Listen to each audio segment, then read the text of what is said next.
The night was supposed to be a celebration, a sold-out theater glowing under velvet lights. Polished brass reflecting the movement of hundreds of people who had paid not just for music, but for a feeling, the feeling that only certain performers could create, the kind that lingered long after the final note.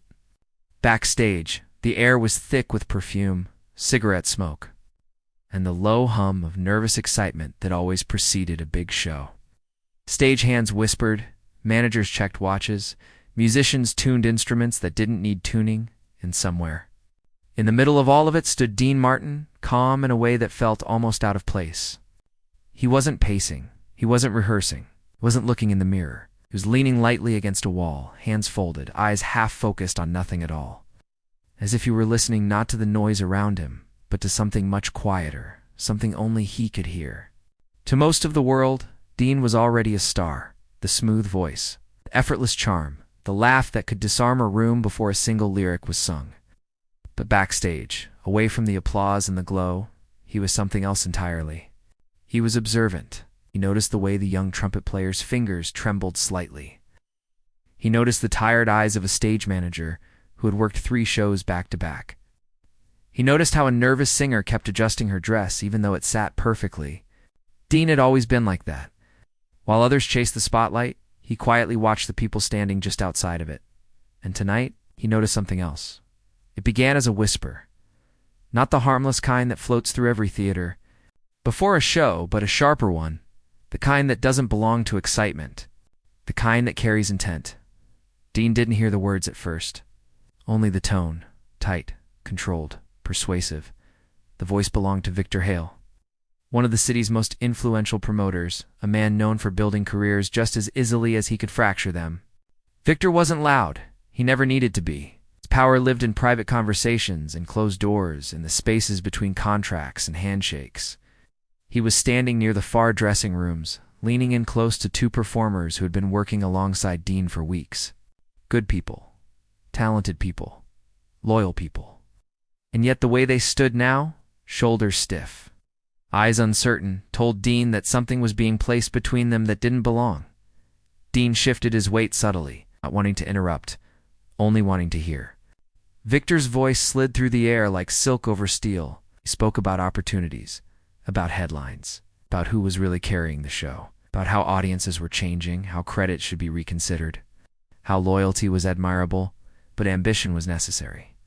He spoke of doors that could open, and others that might quietly close. He didn't insult Dean, he didn't need to. Simply planted questions. And questions, when carefully chosen, could do more damage than any accusation. One of the performers nodded slowly, not in agreement, but in confusion. The other crossed his arms, a reflexive gesture of self-protection. Dean recognized it instantly. He had worn that same posture years ago, back when rooms like this still intimidated him. Back when he still believed success could be taken away as easily as it was given. Victor continued, lowering his voice further, making the moment feel exclusive, important, secret. He spoke about individual futures instead of shared ones, about standing out instead of standing together, about what might happen if certain names stopped appearing next to others on a marquee. Dean closed his eyes for a brief second. Not in anger, in disappointment. Because he had seen this before, not just in show business, but everywhere.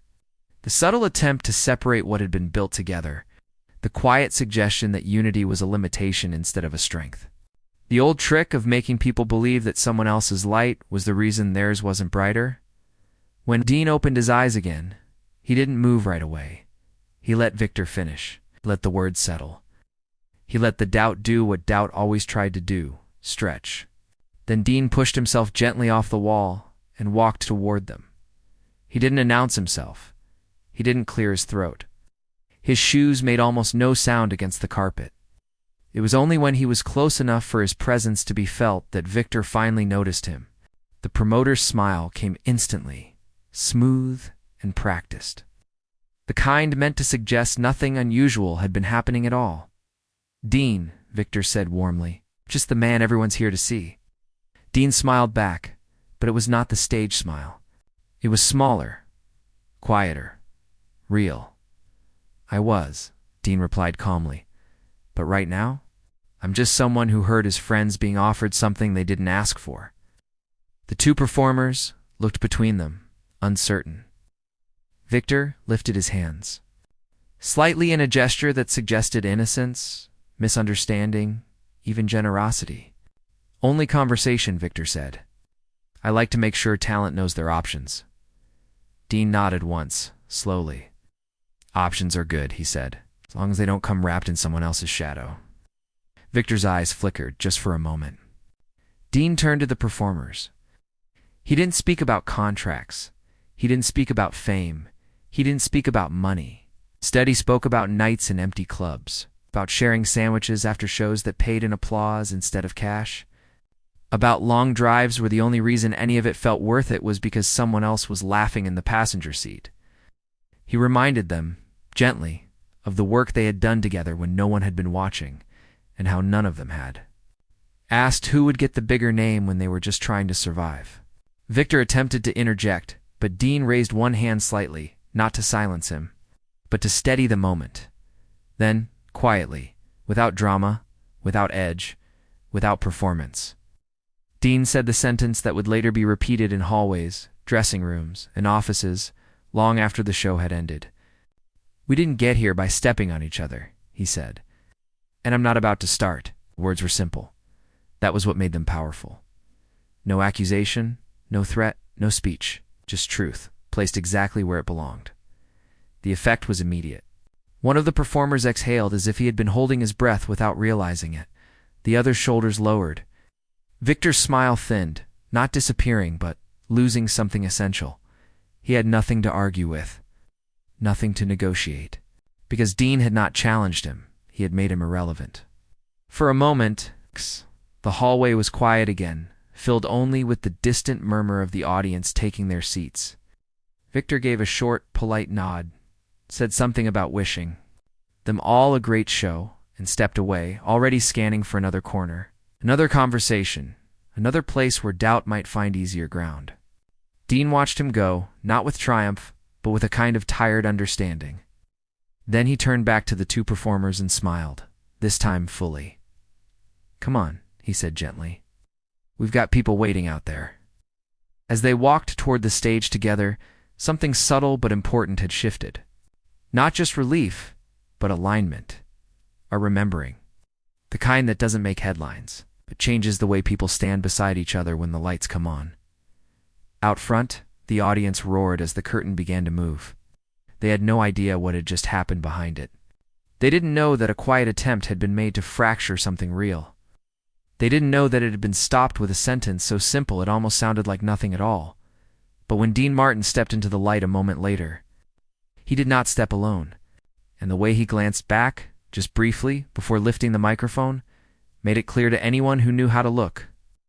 This show was never about one voice. It was about the people who refused to let someone else decide where the space between them should be. The applause that greeted them was thunderous, the kind that rolls through a hall in waves instead of bursts, sustained and alive, as if the audience itself were breathing together. From the front rows to the highest balcony, faces leaned forward, eyes bright, coats draped over chairbacks, programs forgotten in laps. For the crowd, this was entertainment. For Dean Martin, it was something more familiar and more fragile, a living room filled with strangers, each carrying their own private hunger for warmth, distraction, belonging. He stood in the center of the light, shoulders relaxed, microphone resting easily in his hand, and for a moment he did not sing. He simply looked at them, not as a mass, but as hundreds of individual stories. He always did this. He let the room settle. He let the noise find its own end. He understood something many performers never learned, that silence, when respected, could pull people closer than sound. When he finally spoke, his voice was calm, unforced, carrying the gentle humor that had made him beloved long before the world decided to call him a star. The opening line drew laughter. The next drew a deeper kind of attention. Then the orchestra eased in, and the show began to move the way a river does when it knows exactly where it's going. Dean sang, and the hall followed. He let the musicians breathe, let the singers beside him shine. Stepping back when their voices rose, stepping forward when the song called for steadiness instead of spotlight. It was not choreography. It was instinct. The kind that comes from knowing that a performance is not something you deliver to people, but something you build with them. Moment by moment, backstage, just beyond the curtain, Victor Hale stood with his arms folded, watching not the crowd but the interactions on stage. He wasn't counting applause. He was counting glances, placements, timing. He noticed how Dean shifted slightly to give another performer more visual space, how he turned his body to draw attention toward a voice that was not his own. Victor had built his career on spectacle and hierarchy, on making sure there was always a visible top and a visible second. What he was watching now unsettled him, not because it lacked polish, but because it lacked the separations he relied on. There was no obvious center. There was only flow, and flow is difficult to control. During the intermission, the backstage corridor filled again, this time with praise, handshakes, quick congratulations, and the low buzz of industry chatter. Victor moved through it like a practiced swimmer, nodding here, smiling there, placing himself into conversations the way a drop of ink places itself into water. He congratulated Dean warmly, but his eyes drifted past him. Toward the younger performers, toward the musicians, toward anyone who might still be open to suggestion. He spoke about future venues, about sponsors, about press opportunities. He praised the group publicly, but privately he adjusted his angle. Instead of questioning loyalty, he praised individuality. Instead of hinting at division, he celebrated distinction. It was the same strategy, just dressed in better language. Dean noticed. He noticed because he always did. He watched how Victor would laugh loudly at a joke made by one performer, then moments later quietly remarked to another that laughter like that could carry a solo career. He saw how compliments were distributed unevenly, how certain shoulders were squeezed a little longer, how certain phrases were repeated in a way meant to lodge themselves in the mind. Dean didn't confront him. Yet. He didn't gather the group for a speech. He didn't pull Victor aside. Instead, he did something that confused almost everyone who saw it. He made the space smaller, rather than scattering during the break. Dean invited the performers and musicians into his dressing room. Not for a meeting, not for a discussion. For coffee. For sandwiches. For a kind of casual closeness that felt almost out of step with the scale of the night. The room filled with the smells of paper cups and bread, with laughter that had nothing to do with audiences. With stories about missed cues and shared nerves, Dean sat on the edge of a small table, jacket off, sleeves rolled, listening more than he spoke. When someone praised him, he redirected it.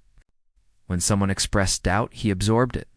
When someone joked about the promoter's flattery, he didn't dismiss it, but he reframed it, gently reminding them how easily praise could turn into pressure if you let it start deciding your worth. He didn't warn them about Victor. He reminded them about themselves, about what it felt like when no one was watching, about the nights when applause had been a dream instead of a memory, about how quickly the world tried to give you a value once it decided you mattered, and how dangerous it was to let that value replace your own. He spoke about dignity not as a principle, but as a practice, as something you did daily in small choices, in who you credited, in who you protected, in who you stood beside when no one required you to. They listened, not with the intensity of students, but with the recognition of people hearing something they already knew, but had not said out loud in a long time. When the second half of the show began, something intangible had strengthened. It wasn't visible. The audience couldn't have named it. But the way the performers entered the stage had changed. There was less searching in their eyes, less quiet comparison. The music lifted not because it was louder, but because it was steadier. Dean felt it immediately. He felt it in the way harmonies settled more quickly, in the way glances between performers were less about cues and more about reassurance. Whatever Victor had hoped to introduce into the space, it had not survived the intermission. The second half soared. Songs landed deeper. Laughter came easier. There were moments when the audience stood without being prompted, moments when applause interrupted music instead of following it. From the wings, Victor watched as the show drew closer to something he could not edit or redirect. This was not a ladder. This was not a pyramid. This was a circle. And circles, he knew, were difficult places for power to sit. After the final number, when the curtain closed and the applause continued like a storm that refused to move on, the performers embraced, breathless and glowing, the way people do when they have shared something demanding and survived it together. Dean stepped back, letting them have the center of the moment. He applauded them before anyone else did. He waited until the noise softened before speaking. "You were beautiful," he said simply. "Every one of you." They thanked him, of course. They always did. But this time, the words felt different. Less automatic. More deliberate. As they filtered into the corridor again, Victor approached, clapping slowly, approvingly, his smile once more in place. He spoke about extending the tour, about restructuring the billing, about new markets. He was careful. He did not single anyone out.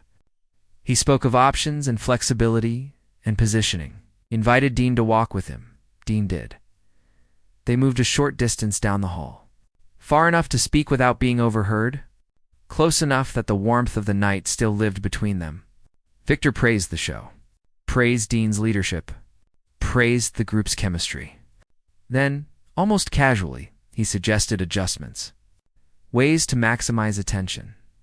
Ways to clarify the public image. Ways to ensure that certain elements did not get lost. Dean listened without interrupting. He nodded once or twice. He did not cross his arms. He did not lean away. He gave Victor his full attention, and when Victor finished, Dean spoke just as calmly. "You're very good at what you do," he said. "You know how to build stages. You know how to sell nights. You know how to make crowds feel something." Victor smiled, sensing agreement. "But what you're trying to adjust," Dean continued, "isn't a show. It's a relationship. And relationships don't improve when someone keeps measuring who stands where." The smile held, but it stiffened. "These people," Dean said gently, "don't need to be arranged. They need to be respected. And if what you're offering only works when someone else steps back, then it's not an opportunity. It's a trade." Victor's eyes narrowed slightly, the first real crack in the smoothness. "You're sentimental, Dean," he said. "That's part of your appeal. But sentiment doesn't build careers." Dean met his gaze, unflinching, unthreatening. "No," he replied, "but it keeps them human." There was nothing Victor could do with that. He nodded once, said something polite, and walked away, his shoes clicking more sharply against the floor than before. Dean remained where he was for a moment, listening to the applause still echoing faintly through the walls. He did not feel victorious. He felt aware, because he knew men like Victor rarely abandoned a goal. They simply changed methods, and whatever had been attempted in whispers was not yet finished. As Dean returned to the others, smiling again, accepting embraces, making jokes to ease the exhaustion, he carried that awareness quietly, the way he always did. He did not share it. He did not dramatize it.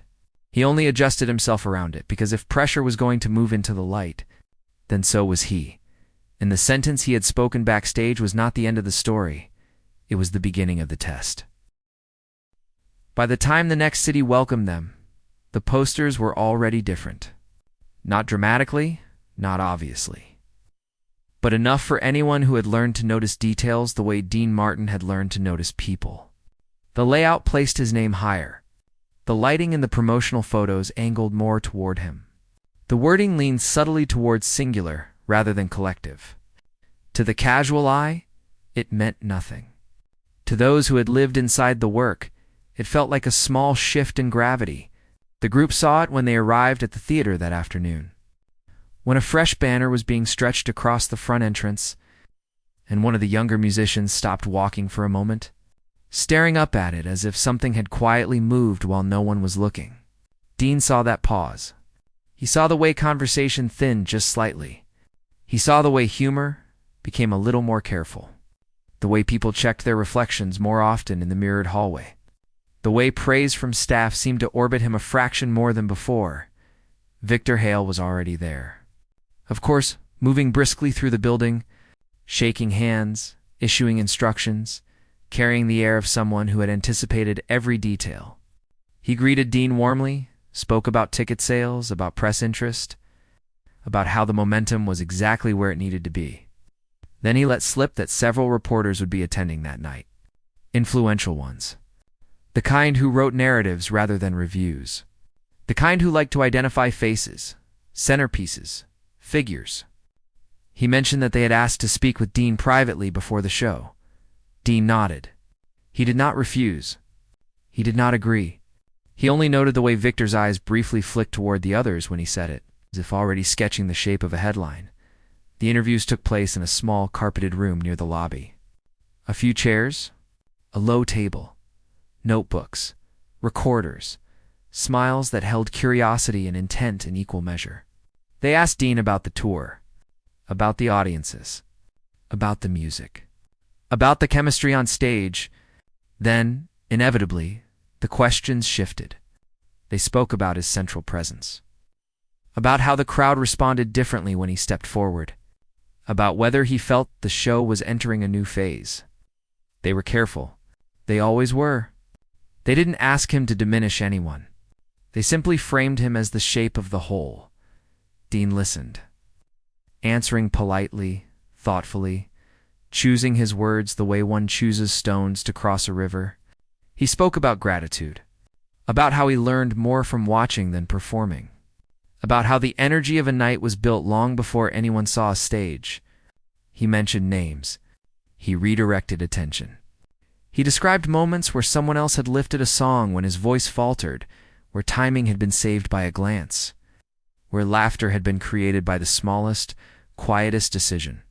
Some of the reporters smiled with interest. Others looked faintly disappointed, as if a cleaner narrative had just slipped past them. When the interviews ended, Victor was waiting just outside the door. He praised Dean's answers, called them generous, said the press loved authenticity. Then he added lightly that audiences still needed an anchor, a figure, a symbol. He said that symbols made stories easier to tell. Dean looked at him calmly. "So do people," he replied. Victor laughed, but there was a tightness behind it now. "People follow symbols," he said. "That's how momentum works." Dean nodded.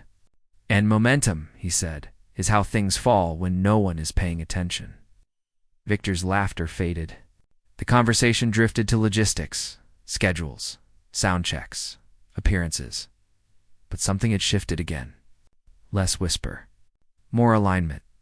Whatever Victor had been arranging was no longer only backstage. It was moving into print. Into framing.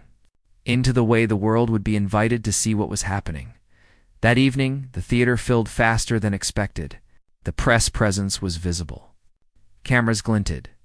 Notebooks appeared. Staff moved with the particular tension that arrives when an ordinary night is quietly being turned into a recorded one. Dean felt it in the way people spoke more softly, in the way performers adjusted themselves before stepping into shared spaces, in the way glances began to measure how they might look rather than how they might feel. The show opened strong, but differently. The applause when Dean first appeared was louder than before. It wasn't organic. It had been cued by recognition, by expectation, by something written and read and repeated. He acknowledged it, as he always did, but he did not lean into it. He stepped aside quickly, drawing the eye instead toward the first musician, then the second, letting the moment stretch outward, instead of narrowing around him. Yet he could feel the current working against him. Songs that had once felt, balanced now tilted subtly. Jokes landed differently. The crowd's focus lingered a second longer on his expressions, his gestures, his pauses. When another performer sang a particularly moving line, the applause followed, but it was thinner, as if some invisible hand were holding part of it back. Backstage between numbers, Dean noticed the small fractures, not arguments, not resentment, but the beginnings of self-consciousness. A singer who had once closed her eyes now kept them open. A guitarist who had once leaned toward others now stood more squarely forward. No one was doing anything wrong. That was what made it dangerous. They were simply responding to what they felt being offered. After a particularly strong section, Victor appeared briefly in the wings, offering a thumbs up toward Dean, then letting his gaze drift meaningfully across the stage, as if confirming a private prediction. Dean returned the nod politely, but his chest tightened. Not with anger.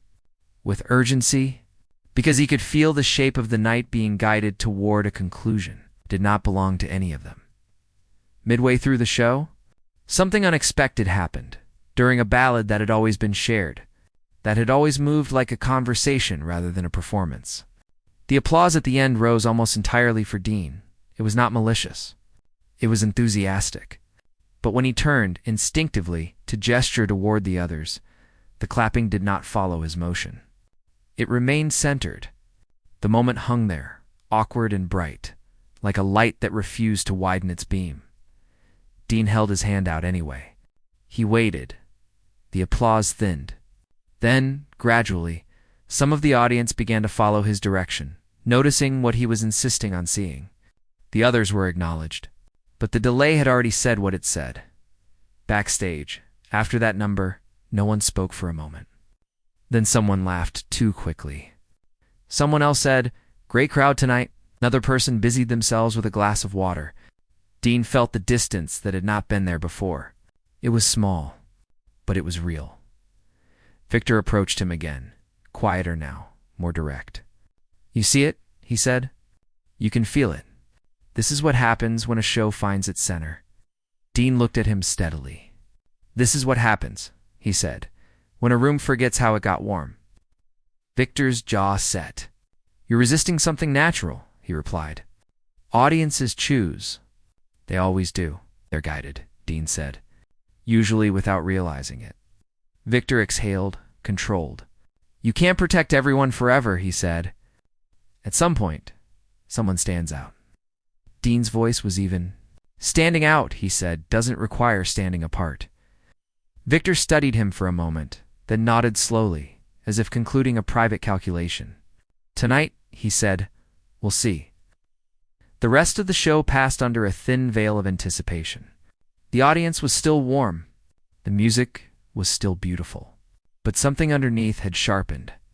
Every shared laugh, every harmony, every gesture felt like it might be interpreted rather than simply felt. Dean sang with the same ease, but his attention stretched wider, catching small signs of strain before they could become statements. As the final set approached, Dean knew something was coming. Not because Victor had said so, but because pressure always revealed itself near endings. When conclusions offered clarity, when moments could be framed as proof, the stage lights shifted. The band prepared for the closing number, one that traditionally brought them all forward, one that had always dissolved any sense of hierarchy in shared sound. As Dean stepped into position, he glanced sideways, meeting the eyes of each person beside him. Some smiled. Some nodded. Some looked relieved. Some looked uncertain. Above them, in a private box near the back, Victor took his seat. The crowd leaned forward. The show had reached the place where a line could be drawn, and Dean Martin understood. With a sudden, quiet certainty that before this night ended, he would no longer be able to protect what mattered with presence alone. He would have to choose whether the world would see a performance or a principle. The final set began the way it always had, the soft musical swell that crept across the stage like a slow sunrise, warming faces before it fully revealed itself. The audience leaned forward almost unconsciously, the way people do when they sense that something meaningful is about to happen, even if they cannot yet explain why. Dean Martin stepped into the light with the same calm he always carried, but inside him, there was a clarity that had not been there before, steady recognition that this was no longer just another closing number. This moment had been prepared not only by rehearsals and arrangements, but by every quiet conversation, every redirected compliment, every backstage whisper, every poster that had shifted a name slightly higher than the others. All of it had been moving toward this. The show had become more than entertainment. It had become a question. The music opened gently, voices and instruments weaving together in the familiar way that had made this final number feel less like an ending and more like a gathering. Dean sang his first lines with warmth, but not with flourish. He let the phrasing stretch, letting the audience settle into the sound rather than write it. Then he stepped back, turning his body slightly so another voice could take the lead. The gesture was subtle, but intentional. The singer beside him hesitated only a fraction before stepping forward. And when her voice rose into the space, something in the room softened. Applause followed her lines, real and responsive, not instructed. Dean felt it like a quiet exhale through the crowd. The song continued, passing from one performer to another, a living thing rather than a showcase. Yet each time Dean re-entered, the audience's response still surged more strongly. Pulled by recognition, by expectation, by the way they had been guided to see him as the center, even when he refused to behave like one. He could feel the tension between what the night had been and what it was being shaped into. It lived in the slight delays between applause, in the way some clapped for the whole, while others waited for him. It was not hostility. It was not malice. It was simply direction, as the final chorus approached, the traditional moment when they would all step forward together. Dean did something he had never done before. He raised his hand. Not theatrically, not dramatically, just enough to signal the musicians to hold. The music softened, then fell into a sustained hush, instruments lingering like breath that had not yet been released. The suddenness of the pause rippled through the theater. The applause that had been forming faltered, then died. Hundreds of people leaned back slightly, surprised into stillness. In the balcony, Victor Hell straightened in his seat. Dean stepped forward alone. The spotlight found him automatically, as if trained to assume this shape. He stood in it, looking out over the crowd, not smiling, not solemn, simply present. He let the quiet stretch. He always respected quiet. He knew it was the only place where people actually listened. "You've been beautiful tonight," he said at last, his voice unforced, carrying easily through the hall. "Every one of you out there, and every one of us up here." Soft murmur moved through the audience, warm, receptive. Dean turned slightly, gesturing toward the performers behind him. "People come to shows like this for a lot of reasons," he continued. "Some come for memories. Some come to forget they're weak. Some come because a song once helped them through something they don't talk about. And some come because they recognize a name."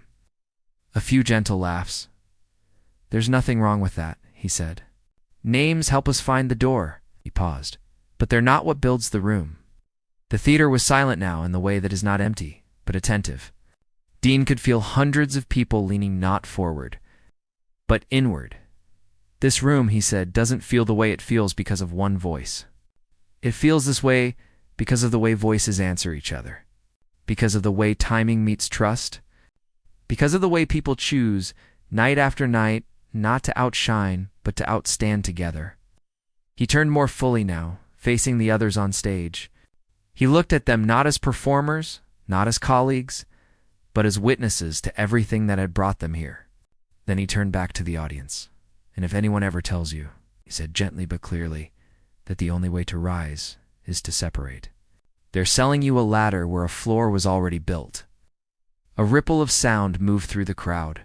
Not applause, recognition. Dean took a breath, then he said the sentence. Not loudly, not sharply, not for effect, just as truth. "There is no show here without all of us." For a moment, nothing happened. The words did not land like a punch. They landed like a hand on a shoulder then. Somewhere in the middle row, someone stood. They did not shout. They did not clap. They simply stood. Another followed. Then another. Then a cluster. Then, like a tide that had found its signal, the entire theater rose. The applause did not explode. It rolled. It deepened. It widened. It changed. Dean did not bow. He did not gesture to himself. He stepped back, deliberately, out of the center of the light, motioning the others forward. This time, when they moved, the sound moved with them. It did not hesitate. It did not wait to see who would arrive. It met them where they were. Victor remained seated around him. People were standing, clapping, some with hands over mouths, some nodding slowly.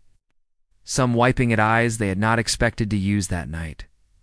The reporters in attendance did not write. Not yet. They watched. The kind of watching that rewrites questions before it writes answers. On stage, the performers drew closer together. No longer arranged by choreography, but by instinct. Dean stood among them, not in front, not behind. The musicians resumed the final chorus, softer than before, as if understanding that something else was now carrying the room. Voices rose again, but this time the song felt less like a performance, and more like a confirmation of what had already been said. When the final note faded, the applause did not end, it lingered. It followed them even after the curtain closed. Backstage, the air was different. There was no rush of noise, no frantic congratulations. There was a quiet hum, like the aftermath of something honest. People embraced without speaking.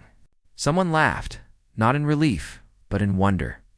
Someone else leaned against the wall and closed their eyes.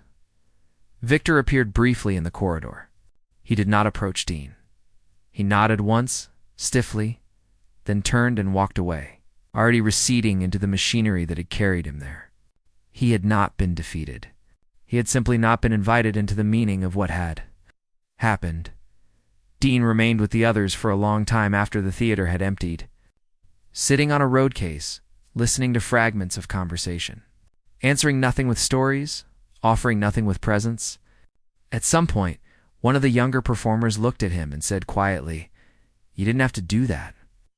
Dean smiled, small and warm. "Yes," he said, "I did." Because he knew something that could not be taught in contracts or schedules or headlines, that shows end. Applause fades, names shift. But the way you protect people when it would be easier not to, that stays. And long after the night was over, long after the tour moved on, long after posters were replaced and seats were filled by other crowds, the sentence he had spoken continued to move through rooms he would never enter, carried not as a quote, but as a standard. There's no show here without all of us, and wherever someone felt the quiet, pressure to rise by leaving someone else behind, it would be there waiting.